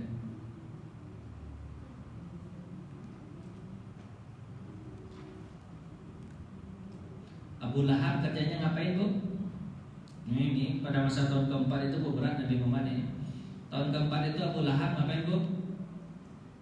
Kemudian datang ke Nabi. Kalau Nabi kan pas haji itu kan dakwah-dakwah tuh ke orang-orang tuh. Abu Lahab datang. Habis itu ngapain bu? Pokoknya Nabi kemana pergi dilemparnya pakai apa? Pakai batu. Hingga berdarah Nabi Muhammad dilempar pakai batu. Ibu tahu nggak? Batunya Mekah itu gimana bentuknya? Runcing-runcing, tajam-tajam kan? Kalau batu kita gimana bentuknya? Kebulat-bulat. Kalau batu Mekah runcing-runcing yang tajam. Kalau dilempar ke orang kira-kira gimana? Darah lah. Berdarah Nabi Muhammad dilempar. Itu kerjaan Abu Lahab. Bu, makanya bu, orang mengatakan Abu Lahab itu ada di dalam Al-Quran. Tabbat yada Abi Lahabin kata. Tapi Abu Jahal ada nggak dalam Quran? Nama Abu Jahal nggak ada. Kenapa kok nama Abu Lahab ada dalam Quran, nama Abu Jahal nggak ada? Padahal Abu Jahal lebih jahat lagi daripada Abu Lahab. Apa sebab? Ini pengatanya bu, karena Abu Lahab adalah pelopor kejahatan. Walaupun dia tidak lebih jahat daripada Abu Jahal, tapi dia pelopor kejahatan. Kejahatan Abu Jahal didapatkan pula oleh dosanya ngalir ke dia. Apa sebab? Karena dialah orang yang pertama sekali menjahat-jahat kepada Nabi Muhammad. Bu, pokoknya kalau ibu pelopor keburukan bu, dosanya itu ibu dapat double ya. Dosa sendiri dan dosa orang yang ikutin. Makanya yang tercatat itu adalah orang yang pertama itu. Tapi kalau dia orang baik, pahalanya double nggak? Double juga. Maka harusnya ibu jadi pelopor kebaikan. Makanya Nabi mengatakan orang yang baik yang pertama baik itu tetap lebih utama, walaupun orang berikutnya itu lebih hebat daripada orang yang pertama. Bu, yang sering-sering dibaca orang kan Soekarno-Hatta. Tapi pada pembangunannya lebih hebat Soekarno-Hatta atau Soeharto. Tapi tetap orang baca apa? Soekarno-Hatta. Apa sebab? Ya pelopor. Makanya ibu, kalau bisa jadi apa bu? Pelopor kebaikan. Tapi kalau pelopor keburukan tersebut juga kan. Makanya bu, Abu Lahab itu tersebut di dalam apa? Dalam Al-Quran sama istrinya. Karena dia adalah orang. Abu Jahal itu bu, dia belum berani betul di awal-awal itu. Apa belum berani bu? Karena dia bukan sekandung dengan Nabi Muhammad. Tapi kalau Abu Lahab kandung dengan Nabi Muhammad. Makanya dia yang pertama berani. Kalau keluarga sudah mulai menjelekkan anak ponakannya sendiri, kira-kira orang lain ikut nggak? Ikut lah. Tapi kalau saja keluarganya tidak mulai menjelekkan, kira-kira orang lain berani nggak? Belum tentu berani. Makanya bu, itu pikiran. Jadi bu, kalau kita di keluarga sudah dikucilkan bu, kira-kira gimana nanti bu orang lain? Pasti kamu kucilkan. Makanya paling penting apa? Keluar, agak sudah dijalankan Nabi, cuman nggak dapat gimana lagi?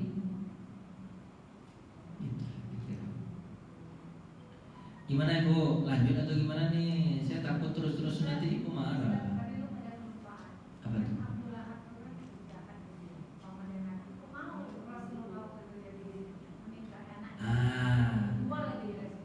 itu sebelum dia tahu betul. Ini kan ceritanya baru tahun keempat ya. Di awal-awal tahun keempat itu Bu, dia belum tahu betul Nabi Muhammad akan nyampein dakwah secara terang-terangan begitu. Dia kira hanya Nabi Muhammad dakwahnya secara sembunyi-sembunyi seperti Waraqah bin Nawfal. Pas terang-terangan itu baru dia marah sama Nabi. Ya, Bu, makanya Bu, ini mengatakan pemahaman juga. Resiko dakwah secara sembunyi-sembunyi itu lebih rendah daripada secara terang-terangan. Makanya Ibu kalau tidak ingin banyak resiko, gimana caranya Bu? Sembunyi-sembunyi aja. Kalau terang-terangan Bu, langsung sudah. Makanya Bu, maaf nih, Ibu punya Instagram, punya YouTube, punya apa lagi? Punya Facebook. Jangan banyak posting di situ. Kalau Ibu banyak posting di situ, orang bisa melihat. Kayak saya contohnya Bu, saya daftar ke dosen ini, dosen itu, jadi kampus-kampus gitu ya, ingin jadi dosen S2 lah. Betul Bu? Apa tuh namanya Bu? Apa tuh? Ya dosen S2 lah, dosen pasca Bu. Tapi gak ada yang nerima Bu. Salah satu di antaranya ketika kita ngelamar apa Bu, dia minta Instagramnya, Facebooknya, apanya kan itu dimintanya Bu. Pasti dia lihat saya, Ustaz ini kayaknya radikal ini. Bukan hanya saya yang posting diri saya Bu, tapi siapa?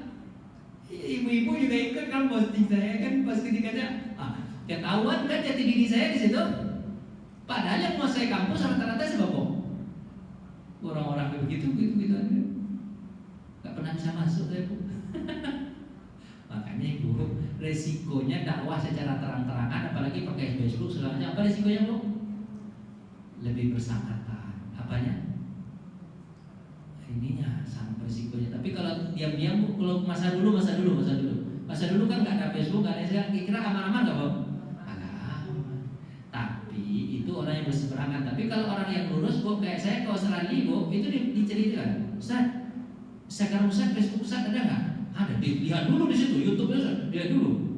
Ada Ustaz, kami boleh berangkat. Jadi kalau yang siapa Bu? Siapa namanya Bu?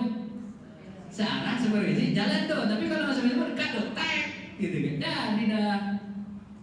Makanya Ibu hati-hati posting sembarang posting Ibu.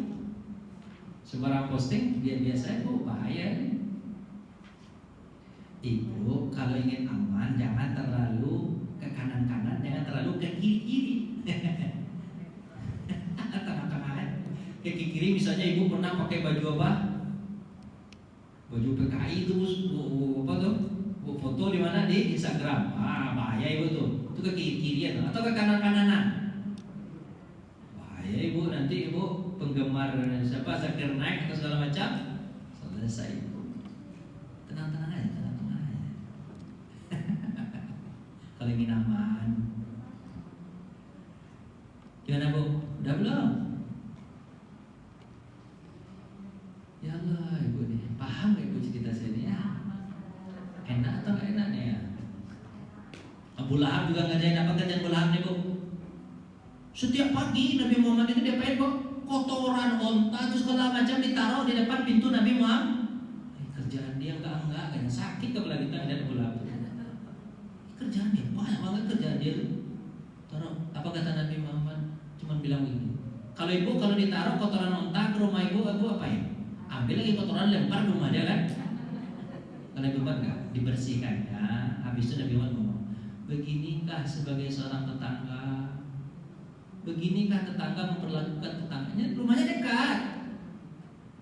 Cuma gitu doang ngomong. Makanya keburukan itu tidak harus dibalas dengan keburukan. Kalau Ibu digigit anjing, Ibu gigit juga anjing itu. Kan harusnya kan sama ya. Ibu digigit anjing, harusnya gimana Bu? Gigit lagi. Apa kata orang lebih anjing Ibu daripada anjing? Ya itu kan orang lagi. Obatin aja. Ya kan? Bu, yang paling menyakitkan bagi tetangga kita itu Bu, yang paling menyakitkan bagi tetangga itu setelah dia jahat kepada Ibu, habis itu setelah itu sore hari Ibu bikin gorengan antar ke rumahnya. Apa kata-kata dia? Pasti dia tidak akan bisa ngomong, speechless. Itu sangat menyakitkan. Ibu kalau ingin balas dengan kebaikan, itu sangat menyakitkan. Daripada dia jahat sama Ibu, Ibu balas jarak, itu sama itu. Nah, nggak begitu caranya. Kalau ingin Ibu lebih mengena, gitu caranya. Antar gorengan ke rumahnya. Tapi masukkan di situ itu jalur pentul. Enggak.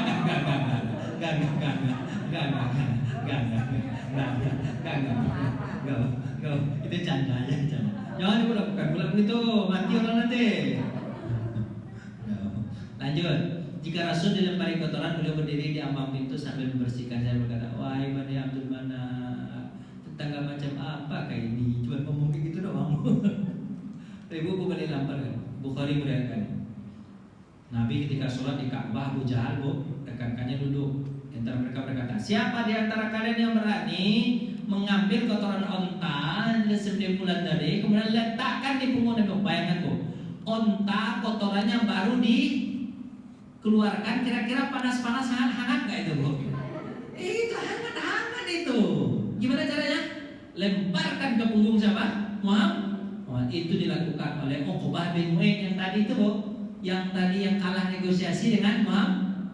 Nanti Uqbah ini kan yang masuk neraka, dia mati nanti di perang Badar. Abu Jahal juga mati di perang Badar, masuk neraka nanti. Nggak jadi masuk Islam, kan dia balik lagi ke itunya, nggak jadi masuk Islam dia. Nah, kan mati nanti di perang Badar nih. Apa kata dia nanti kepada Allah? Ya Allah, aku kepengen masuk Islam, tapi Abu Jahal, tapi Umayyah bin Khalaf dan teman-temanku itu melarang aku masuk Islam. Berikan mereka azab 2 kali lipat. Itu mereka gara-gara menghalangi itu. Itu bu. Jadi orang-orang berteman di dunia, orang-orang jahat berteman sesama jahat, nanti di akhirat ngapain bu? Saling melaknat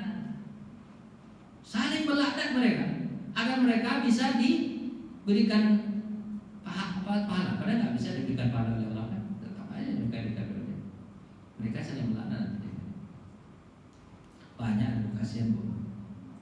Tapi kadang-kadang juga Uqbah bin Mu'in itu mengintip-intip Nabi Muhammad apa itu dengan apa? Ubay bin Khalaf juga begitu. Sebenarnya mereka itu ngintip-ngintip dan ingin dengar apa bu? Dengar apa bu? Akur ketemu sama itu siapa? Ubay bin Khalaf. Apa kata Allah? Ubah, kamu dengar Muhammad ya? Kamu dengar Muhammad ya? Apa kata apa? Kamu juga dengar Muhammad kan? Sebenarnya mereka kepengen bu dengar bu. Apa kata mereka? Kalau begitu mari kita ludahin sama-sama yuk Muhammad. Akhirnya bu mereka ludahin lah Muhammad sama-sama. Padahal awalnya tadi di hati kecilnya bu pengen dengar. Tapi ketemu dengan teman-teman jahat lagi. Ada nggak begitu bu orang bu? Ada. Bu, orang kalau sama ustadz, kira-kira dia sebenarnya baik nggak? Baik. Tapi kalau ketemu sama teman-temannya nyuruh, jahat lagi nggak? Jawab lah dikit bu. Jahat lagi nggak?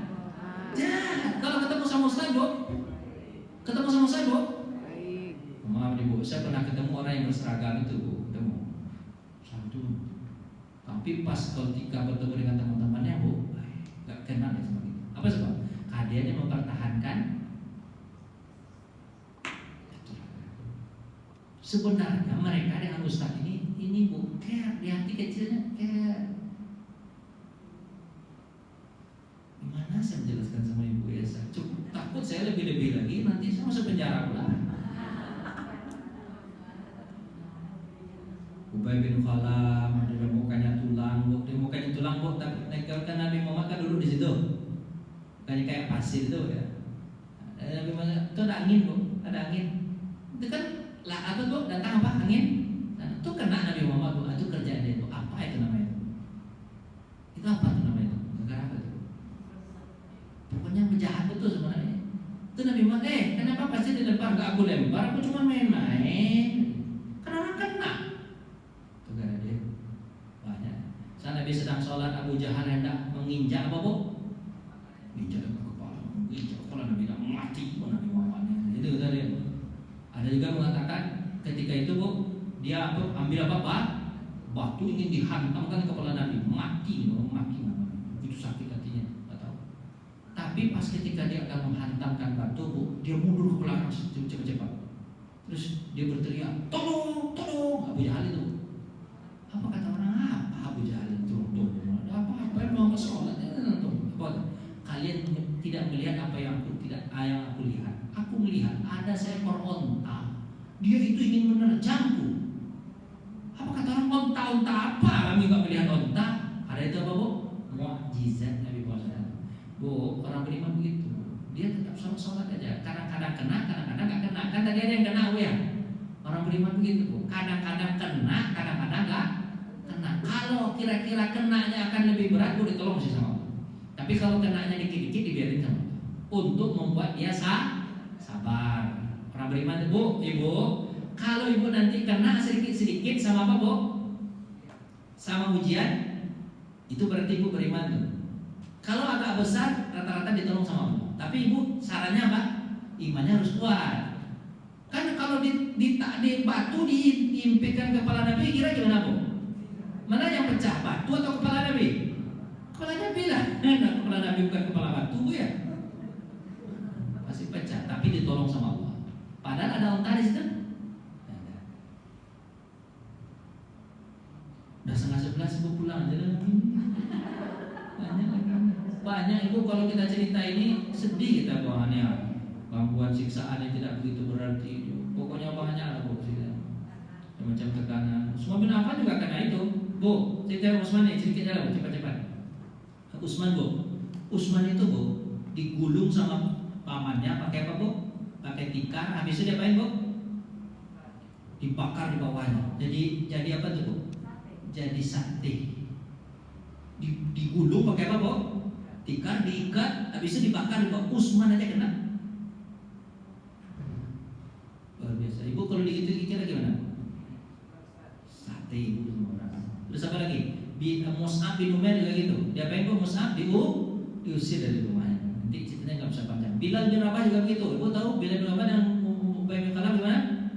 Dihimpit, masukkan kemana, Bu? Tengah pasir dihimpit pakai batu, habis itu disiksa. Banyak kan yang kena, Bu, kan? Penyiksaan paling keras pada Bilal. Suatu hari jemur kan? Maya. Abu Bakar lewat, akhirnya dibililah Bilal itu. Siksaan ini, Bu. Bukannya Nabi kenanya. Di tahun keempat ini, Bu ya. Kita cepat aja.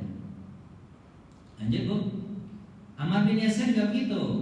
Ammar dan ayahnya, kedua ayahnya Yasir sama Sumayyah meninggal dunia. Siapa yang membuat dia meninggal, Bu?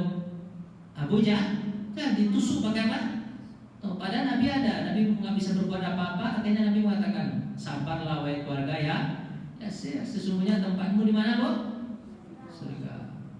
Jadi Bu, kayak gitulah kira-kira, Bu. Habisnya Yasir meninggal dunia, Ammar disuruh masuk murtad, suruh murtad. Ammar murtad nggak, Bu? Murtad Ammar, murtad. Tapi dia itu datang kepada Nabi Muhammad, Rasulullah, aku sudah murtad. Apa kata Nabi? Tidak ada orang yang murtad kalau dia dipaksa. Nanti turun dari Al-Quran kan, tidak ada murtad bagi orang yang dipaksa. Terus Mufakhiyah, Abdi Abdullah diikat kakinya, diikat ini, Bu, diikat kencang, kemudian diseret. Macam-macam, Bu. Khabbab bin Arad, Ibu tahu Khabbab bin Arad? Diambil besi panas, habis dipanasnya taruh di kepalanya, berbunyi. Diambil besi panas lagi, ditaruh di apa nih? Di punggungnya. Ditaruh di dadanya, bunyi-bunyi. Habis itu dilepaskan, sempoyongan berjalan pulang. Itu pusing lah jadinya tuh. Kayak orang mabuk pulang. Ketemu sama Nabi Muhammad, ya Rasulullah, kepalaku sakit, badan punggung sakit, coba ada yang Nabi sakit. Kapan pertolongan Allah datang? Tolong Nabi. Nah itu ya. Apa kata Nabi Muhammad? Sabar wahai Khabbab bin Khabbab. Orang dulu lebih-lebih lagi digergaji. Itu sahabat itu penderitaan. Ibu sekarang jadi orang beriman, aman nggak, Bu? Ibu sholat di ini nggak? Di besi panas nggak? Ada kan? Diseret nggak? Aman, Ibu. Ini sama. Apa kata Khabbab? Aku meninggal pada masa Ali bin Abi Thalib. Kalau bisa jadi aku akan hidup sampai pada masa Ali pun aku masih merasakan sakitnya. Berarti berapa lama dia merasakan sakit itu? Puluhan tahun. Berarti dalam nggak pikiran, Bu?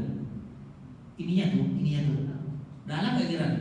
Mungkin ke tulang itu kena, dirawat terus, Bu, luka itu. Ibu ada nggak luka sampai 30 tahun ada? Di dalam juga. Siniriyah. Siapa Siniriyah, Bu? Kedua putrinya serta Ummu Ubay, semuanya hamba saya, masuk Islam. Kemudian mereka disiksa. Abu Bakar membelinya. Jadi kerjaan Abu Bakar itu, Bu, setiap hari keliling ngapain, Bu? membeli budak. Budak yang disiksa. Beli. Sebab kalau masih sama itunya tuannya, Darul Arqam. Langkah biasanya dikerjakan Nabi apa? Nabi Muhammad SAW kalau ingin ngajarin agama ke rumah siapa? Ke rumah Arqam bin Abil Arqam. Itu kan? Itulah namanya. Arqam bin Abil Arqam ini umurnya berapa, Bang? Baru 17 tahun. Ada yang mengatakan 14 tahun ketika masih Islam itu. Rumahnya itu dia pukul sofa ke atas nol. Nah, itu rumahnya. Dah, kira itu Bu, penyiksaan banyak dah selesai. Nanti insya Allah besok kita akan ada penyiksaan banyak itu Bu. Langsung kita masuk di tahun berapa nih? Tahun kelima. Di tahun kelima itu nanti baru Nabi Muhammad Allah mengizinkan mereka untuk pergi hijrah. Hijrah pertama ke mana Bu? Ke Habasyah atau Ethiopia. Itu terjadi tahun berapa? Tahun kelima Nabian. Terima kasih Ibu, udah selesai ini. Mudah-mudahan Ibu nggak ini ya, nggak bosan ya, bosan nggak?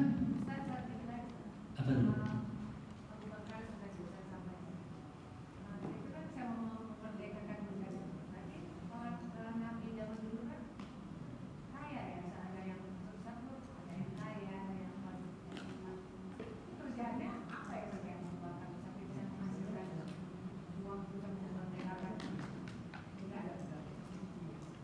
Kerjanya jualan, Abu Bakar ini dagang. Cuman gini Bu ya, kayanya orang dulu dengan kayanya orang sekarang agak beda dikit. Kalau orang sekarang kayanya itu untuk dirinya sendiri. Kalau orang dulu kayanya dibagi-bagi. Sebab Ibu, orang dulu tuh nggak perlu banyak pamer. Rumah biasa, makanan biasa, biaya hidup juga pokoknya biasa-biasa semua. Akhirnya apa Bu? Kalaupun ada uang, bagi-bagi aja. Apalagi kalau Islam, Abu Bakar itu kan sampai habis duitnya untuk dibagi-bagi Bu. Kalau kita kan enggak gitu ya. Sudah punya rumah satu, kepengen punya rumah dua. Sudah punya rumah dua, kepengen punya rumah tiga. Habis itu dia bilang, Pak, zakat Pak, masih berutang. Utang apa? Rumah. Orang pokok tuh Pak. Di rumah keberapa Pak? Itu yang ke-9. Ke-9 ya, rumah. Pak, zakat Pak. Masih ada utang. Utang apa? Cicilan mobil. Tidak mobil. Mobil yang keberapa tuh Pak? Itu yang keempat. Mobilnya apa mereknya Pak? Pajero. Pajero. Kalau mobil itu yang sederhana aja, Xenia kayak saya biasa. Yang penting kita bisa sampai. Orang tiba kita sampai. Orang udah tiba kita sampai. Itu kan sama-sama mobil. Tapi kalau sudah bermewah, kalau orang-orang dulu tuh nggak ada yang. Ada yang bermewah kalau bukan orang Islam. Tapi kalau orang Islam bermewah nggak Bu? Utsman itu kaya kan? Pakaiannya biasa, rumahnya biasa, apalagi kendaraannya juga biasa. Ya memewah kendaraan kan onta cuma ya. Kalau sekarang kan orang bisa kendaraannya harganya berapa Bu? Miliaran kan. Rumah juga harganya miliaran bisa. Jadi orang dulu itu kaya tapi dia mau berbagi. Kalau orang sekarang tuh kaya, itu bedanya. Merasa tetap miskin, padahal sebenarnya sudah kaya. Kalau orang dulu, orang miskin terasa kaya. Bedanya sedikit Bu ya. Bu, terima kasih atas perhatiannya. Mohon maaf, mudah-mudahan Ibu bisa semangat belajar sirah. Insyaallah kita masuk besok ke tahun kelima ke Nabi. Terima kasih, mohon maaf.